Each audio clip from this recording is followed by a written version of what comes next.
Hello everyone, आज हम start करेंगे next topic types of chemical reactions. We have learned in class 9th that during a chemical reaction atoms of one element do not change into those of another element. हमने class 9th में पढ़ा था कि जो एक chemical reaction होता है उसमें जो रिएक्टेंट्स में एलिमेंट्स आएंगे उसमें जितने भी एटम्स हैं वही सेम एटम्स प्रोडक्ट में भी रहते हैं। जैसे कि हमारे पास एक एग्जांपल है carbon plus oxygen gives carbon dioxide. तो रिएक्टेंट्स में हमारे पास दो एलिमेंट्स आ रहे हैं, कार्बन और ऑक्सीजन। तो प्रोडक्ट में जो एलिमेंट बना वो भी या तो इन दोनों को मिला के बन रहा है या यही दो एलिमेंट्स उनमें आ रहे हैं। कार्बन डाइऑक्साइड जो हमारे पास बन रहा है उसमें भी कार्बन और ऑक्सीजन ही है, इसमें कहीं हाइड्रोजन नहीं आया, कहीं सल्फ़र नहीं आया। ठीक है, तो जो रिएक्टेंट्स में हमारे पास एलिमेंट्स होते हैं, जो रिएक्टेंट्स में एटम्स होते हैं वही सेम हमारे पास प्रोडक्ट्स में भी आते हैं। Not do atoms disappear from the mixture और अपेयर फ्रॉम एल्सवेयर। ना ही तो ये एटम्स डिसअपेयर होते हैं, ना ही कोई न्यू एटम यहाँ पे फॉर्म हो जाता है। यही सेम एग्जांपल में अगर हम देखें कि जो कार्बन और ऑक्सीजन है तो वही दो एटम्स प्रोडक्ट में भी आएंगे ही आएंगे। ये नहीं है कि कार्बन प्रोडक्ट में आया ही नहीं है। ठीक है, कार्बन भी आएगा और ऑक्सीजन भी आएगा। और ये भी नहीं है कि कोई न्यू एलिमेंट खुद से ऐड हो गया, कि जैसे हाइड्रोजन वहाँ पे ऐड हो गया। जो एलिमेंट्स या जो एटम्स रिएक्टेंट्स में है वही सेम प्रोडक्ट्स में होंगे। ना ही तो कोई ख़त्म होगा, ना ही कोई न्यू ऐड हो सकता है। Actually chemical reactions involve the breaking and making of bonds between atoms to produce new substances.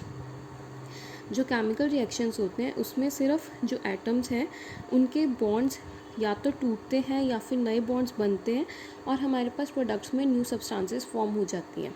और रिएक्टेंट्स में जो एटम्स हैं या जो एलिमेंट्स हैं उनकी प्रॉपर्टीज़ बिल्कुल डिफरेंट होती हैं प्रोडक्ट्स में जो हमारे पास न्यू सब्सटेंस फॉर्म हुई है। You will study about types of bonds form between atoms in chapter 3 and 4। ठीक है, ये जो बॉन्ड्स फॉर्म या जो ब्रेक होते हैं एटम्स के बीच में, ये हम फर्दर 3rd और 4th चैप्टर में आगे डिस्कस करेंगे। नेक्स्ट हमारे पास फर्स्ट टाइप आ गई केमिकल रिएक्शन की, विच इज़ कॉम्बिनेशन रिएक्शन।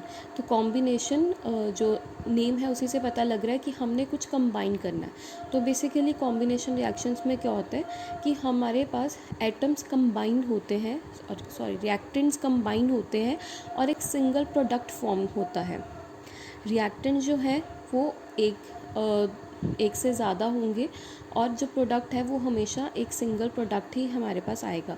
तो अगर कोई भी केमिकल रिएक्शन है जिसमें एक से ज़्यादा रिएक्टेंट्स हैं और प्रोडक्ट्स में सिर्फ सिंगल एक एलिमेंट आ रहा है या एक सिंगल कंपाउंड फॉर्म हो रहा है, सो आपको वहीं से पता लग जाएगा that it is an example of combination reaction. तो पहले हम एक्टिविटी 1.4 डिस्कस कर लेते हैं। Take a small amount of calcium oxide और quick lime in a beaker. हमने कैल्शियम ऑक्साइड लेना है एक बीकर में। कैल्शियम ऑक्साइड का सेकेंड नेम है quick lime. Slowly add water to this, touch the beaker as shown in the figure, do you feel any change in temperature. तो हमने calcium oxide में थोड़ा सा वाटर मिक्स कर देना है एंड जब हम उस बीकर को टच करेंगे तो हमें वो जो बीकर है वो हल्का सा वार्म फील होगा, वो थोड़ा सा गर्म हो जाएगा। तो यहाँ पे उन्होंने क्वेश्चन पूछा है, do you feel any change in temperature. Yes, the temperature of the beaker और the solution it will increase, क्योंकि जो बीकर है वो थोड़ा सा हमें वार्म फील होगा। Calcium oxide reacts vigorously with water to produce slaked lime calcium hydroxide releasing a large amount of heat. तो जो कैल्शियम ऑक्साइड है जब हम उसमें वाटर को ऐड करते हैं तो एक बहुत ही विगरस सा रिएक्शन होता है जिसमें बहुत ज़्यादा हीट रिलीज़ होती है। तो जैसे ही हम इन दोनों को मिक्स करेंगे तो हमारे पास एक सिंगल प्रोडक्ट बनता है जिसको हम बोलते हैं कैल्शियम हाइड्रोक्साइड। और कैल्शियम हाइड्रोक्साइड का दूसरा नाम है स्लेक्ड लाइम। और बहुत ज़्यादा हीट रिलीज़ होगी। तो नीचे हमारे पास केमिकल रिएक्शन है। कैल्शियम ऑक्साइड का फॉर्मूला होता है CaO और कैल्शियम ऑक्साइड सॉलिड फॉर्म में है और इसका दूसरा नाम क्या है, क्विक लाइम। इसमें हमने वाटर को ऐड किया तो वाटर हमारे पास क्या होता है, लिक्विड फॉर्म में। अब हमारे पास यहाँ पे कितने रिएक्टेंट्स आ गए, 2 रिएक्टेंट्स आ गए, एक से ज़्यादा हैं। नेक्स्ट प्रोडक्ट्स में क्या फॉर्म हुआ, calcium hydroxide. And calcium hydroxide का फॉर्मूला क्या होता है, CaOH2। हाइड्रोक्साइड हम OH को बोलते हैं, एंड Ca हमारे पास कैल्शियम का फॉर्मूला है। और ये एक्वस स्टेट आएगी। इसके एक्वस स्टेट का मतलब कि इसमें वाटर मिक्स्ड है। और कैल्शियम हाइड्रोक्साइड का सेकंड नेम क्या है? Slaked lime. अब यहाँ पे एक सिंगल प्रोडक्ट फॉर्म हो रहा है और रिएक्टेंट्स कितने हैं? 2। तो ये कौन सी रिएक्शन होगी? Combination reaction. यहाँ पे 2 रिएक्टेंट्स आपस में कंबाइन होकर एक सिंगल प्रोडक्ट फॉर्म कर रहे हैं। In this reaction, calcium oxide and water combine to form a single product, calcium hydroxide. Such a reaction in which a single product is formed from 2 or more reactants is known as a combination reaction. तो जब भी कोई chemical reaction में एक से ज़्यादा reactants combine होके add होके मिल करके एक सिंगल प्रोडक्ट बनाते हैं, उनको हम क्या बोलते हैं? Combination reactions.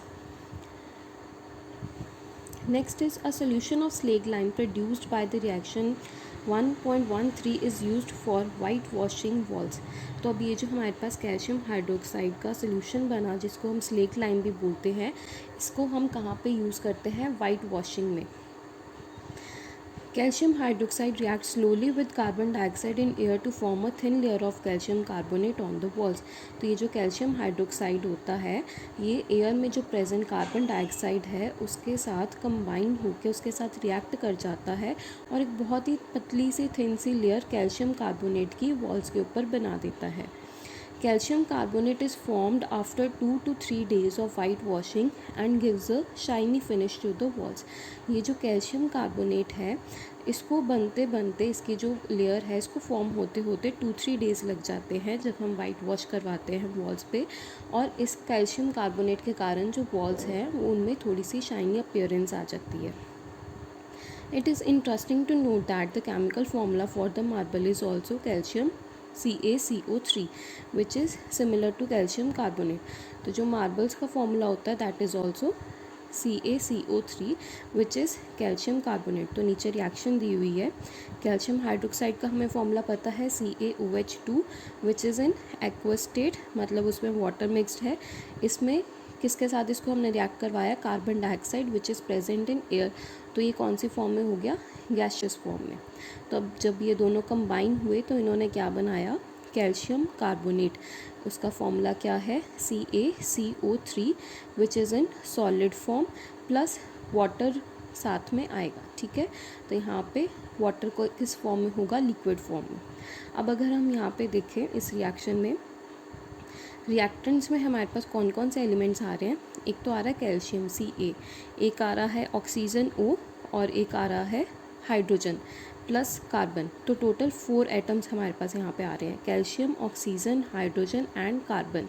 तो अब यही सेम प्रोडक्ट्स में आ रहे हैं हमारे पास एटम्स। तो सबसे पहले तो कैल्शियम कार्बोनेट में कैल्शियम भी आ गया, कार्बन भी आ गया एंड ऑक्सीजन भी आ गया, और वाटर में H भी आ गया, हाइड्रोजन भी आ गया। तो यही हमने स्टार्टिंग में डिस्कस किया था कि जो रिएक्टेंट्स में एलिमेंट्स है वही सेम प्रोडक्ट्स में भी होंगे, ना ही तो कोई अलग से कोई ऐड हो रहा है, ना ही कोई डिसअपियर हो रहा है।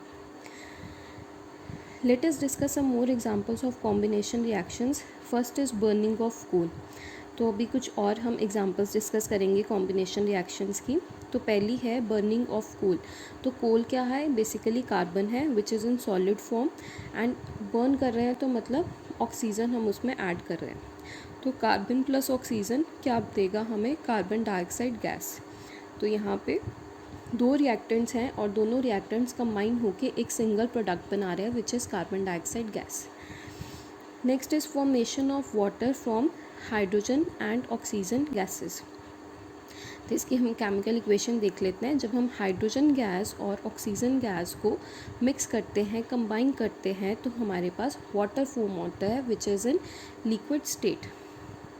तो ये बहुत ही सिंपल सी एग्जांपल्स थी। यहाँ पे भी 2 रिएक्टेंट्स है और दोनों रिएक्टेंट्स मिल करके एक सिंगल प्रोडक्ट बना रहे हैं। तो ये भी कौन सी किसकी एग्जांपल होगी? कॉम्बिनेशन रिएक्शन की। In simple language we can say that when 2 or more substances, elements or compounds combine to form a single product, the reactions are called combination reactions.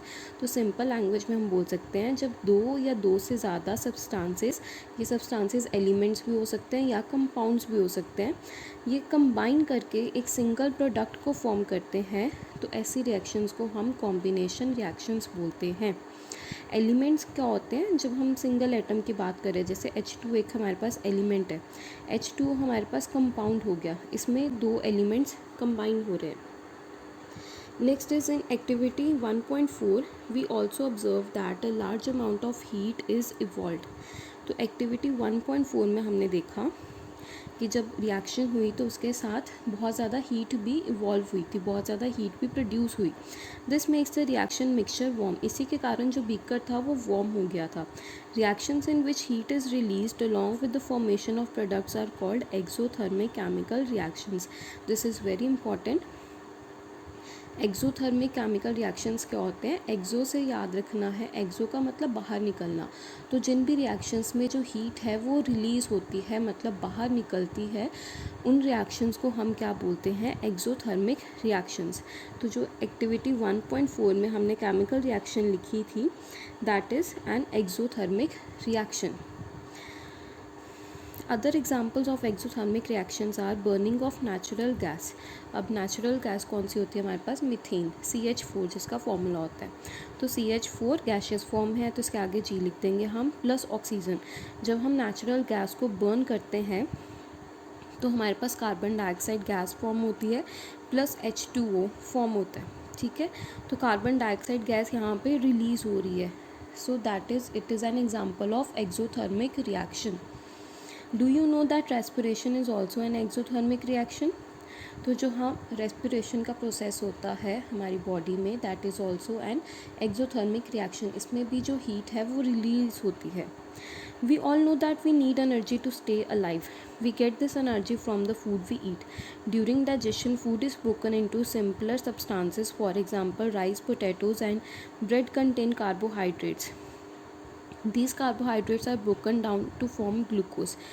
तो हम सबको पता है कि हमें एनर्जी चाहिए अलाइव रहने के लिए, और ये एनर्जी हमें फूड से मिलती है, जो भी हम खाना खाते हैं.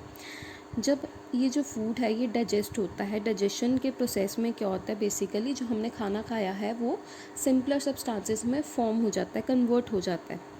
जैसे कि राइस और पोटैटोज़ या ब्रेड हो गई, इस सब में कार्बोहाइड्रेट्स प्रेजेंट होते हैं, इन सब में कार्बोहाइड्रेट्स प्रेजेंट होते हैं.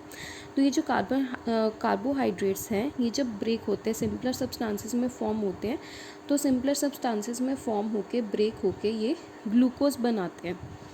This glucose combines with oxygen in the cells to of our body and provides energy. ये जो ग्लूकोज है ये ऑक्सीजन के साथ कंबाइन होके हमारे सेल्स में हमारी बॉडी को एनर्जी प्रोवाइड करता है. The special name for this reaction is respiration, और इसी प्रोसेस को हम रेस्पिरेशन बोलते हैं. एंड नीचे इसका केमिकल रिएक्शन दिया हुआ है, C6H12O6. It is the formula for glucose, और ये एक्वस फॉर्म में है, मतलब वाटर में मिक्सड है, प्लस इसमें हमने ऑक्सीजन को कंबाइन किया, ऑक्सीजन को ऐड किया. तो हमारे पास क्या प्रोडक्ट्स में बन गया, एक तो carbon dioxide gas plus water plus energy. The decomposition of vegetable matter into compost is also an example of exothermic reaction. तो जो वेजिटेबल मैटर होता है, जैसे कि जो हमारे किचन का जो वेस्ट होता है, उसको जब डिकम्पोज होता है, उसको जब हम सॉइल में मिक्स कर देते हैं, तो आपने पढ़ा है कि उससे कंपोस्ट बन जाता है, सॉइल हमारी और फर्टाइल हो जाती है जब वो डिकम्पोज होता है. डिकम्पोज का मतलब वो ब्रेक डाउन हो जाता है.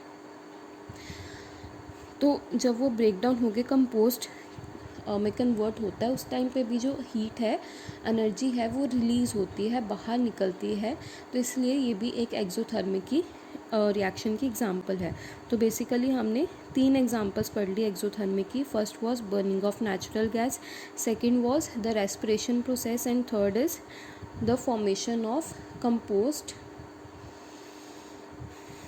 Next is identify the type of reaction taking place in activity 1.1 where heat is given out along with the formation of single product. तो जो हमने activity 1.1 की थी which was burning of magnesium ribbon, तो उसमें भी हमने केमिकल फॉर्मूला क्या किया था, magnesium plus oxygen it will give magnesium oxide. तो अब उस रिएक्शन में भी हीट रिलीज़ हुई थी काफ़ी ज़्यादा, तो वो क्या हो गया, एक्सोथर्मिक रिएक्शन हो गया. प्लस उसमें क्या हो रहा था, 2 रिएक्टेंट्स से और 2 रिएक्टेंट्स कंबाइन करके एक सिंगल प्रोडक्ट बना रहे थे. तो ये कॉम्बिनेशन रिएक्शन की भी एग्जांपल हो गई. तो जो फर्स्ट हमने एक्टिविटी की थी उसकी जो केमिकल इक्वेशन थी that was an example for both exothermic as well as combination reaction. Next is decomposition reaction. Take about 2 grams ferrous sulfate crystals in a dry boiling tube. Note the color of the ferrous sulfate crystals.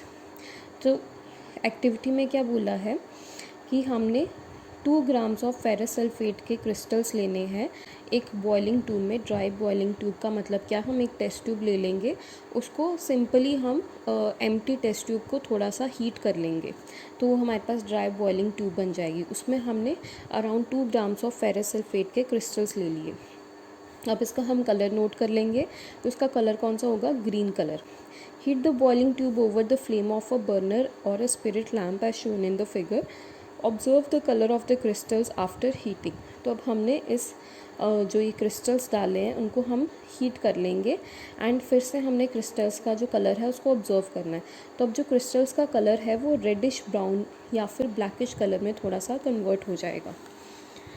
So this activity shows the decomposition reaction. अभी जैसे हमने combination reaction पढ़ा, decomposition एकदम combination का opposite है.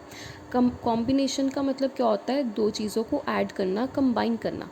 Decomposition का मतलब क्या होता है, कोई चीज़ को ब्रेक करना, तोड़ना. तो डिकम्पोजिशन रिएक्शन में क्या होगा, हमारे पास सिर्फ एक ही रिएक्टेंट होगा और प्रोडक्ट हमारे पास मल्टीपल हो सकते हैं. तो डिकम्पोजिशन रिएक्शन में बेसिकली क्या होगा, जो भी हमारे पास रिएक्टेंट है, एक सिंगल रिएक्टेंट है, वो ब्रेक डाउन होके कुछ प्रोडक्ट्स में, एक या एक से ज़्यादा प्रोडक्ट्स में कन्वर्ट हो जाएगा. सो अभी जैसे हमने ये एक्टिविटी देखी, इसको आगे हम करते हैं. Have you notice that the green colour of the ferrous sulphate crystals has change. You can also smell the characteristic odour of burning sulphur. तो जब हमने उसको बर्न किया तो एक तो उसका कलर भी चेंज हुआ और थोड़ा सा हमें उसकी जो गैस फॉर्म हुई होगी, सल्फ़र विच वॉज सल्फ़र, तो उसकी एक हमें ओडर भी आएगी, उसकी स्मेल भी आएगी. इसका रिएक्शन देख लेते हैं. FeSO4 फेरस सल्फेट, इसको हमने हीट किया और हीट करके ये ब्रेक हो गया. तो ब्रेक ये किस किस चीज़ में हो रहा है, एक तो Fe2O3 which is ferric oxide and it is in solid state, plus 2 gases साथ में फॉर्म हो रही हैं. One is sulphur dioxide and one is sulphur trioxide. तो बेसिकली जो हमें स्मेल आएगी वो इन दोनों गैसेस की आएगी. तो अब यहाँ पे आप देख सकते हो रिएक्शन में सिर्फ एक सिंगल रिएक्टेंट आया है और वही सिंगल रिएक्टेंट ब्रेक करके, टूट करके हमारे पास नए प्रोडक्ट्स बना रहा है. तो एकदम ये ऑपोजिट है कॉम्बिनेशन रिएक्शन के. In this reaction, you can observe that a single reactant break downs to give simpler products. This is decomposition reaction.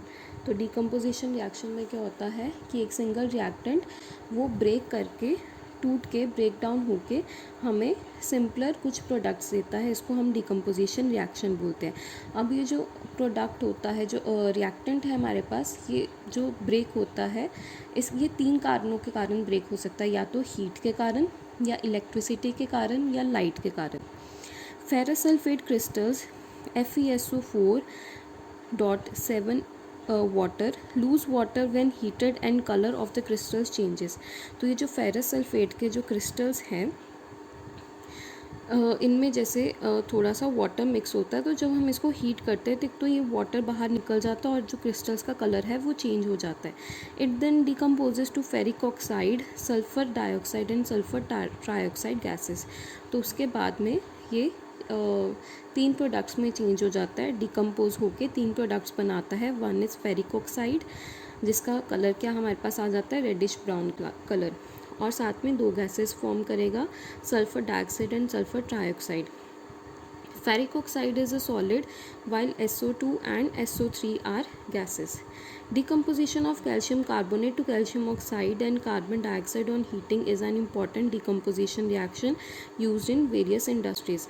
अब एक और एग्जांपल है कि जो कैल्शियम कार्बोनेट है वो भी जब डिकम्पोज होता है तो 2 प्रोडक्ट्स बनाता है. जब भी हम कैल्शियम कार्बोनेट को हीट करेंगे तो 2 प्रोडक्ट्स में वो चेंज हो जाएगा. One is calcium oxide and other is carbon dioxide. और ये जो रिएक्शन है ये इंडस्ट्रीज़ में यूज़ होता है. Calcium oxide is called lime और क्विक लाइम, यह भी हमने पीछे डिस्कस किया. It has many uses. One is in the manufacture of cement. When a decomposition reaction is carried out by heating it is called thermal decomposition. तो जो calcium oxide है quick lime, उसको उसकी एप्लीकेशन क्या है कि ये सीमेंट की मैन्युफैक्चरिंग में यूज़ होता है. और जब भी डिकम्पोजिशन रिएक्शन जो है उसमें हीटिंग इन्वॉल्व है, मतलब जो रिएक्टेंट है वो हीट के कारण ब्रेक डाउन हो रहा है, तो इस तरह के डिकम्पोजिशन रिएक्शन को हम बोल देते हैं थर्मल डिकम्पोजिशन रिएक्शन. जैसे कि नीचे एग्जांपल दी हुई है, calcium carbonate which is in solid form. जब हमने इसको हीट किया तो ये दो प्रोडक्ट्स में ब्रेक डाउन हो गया. One is calcium oxide and one is carbon dioxide gas. Another example of thermal decomposition reaction is given in activity 1.6.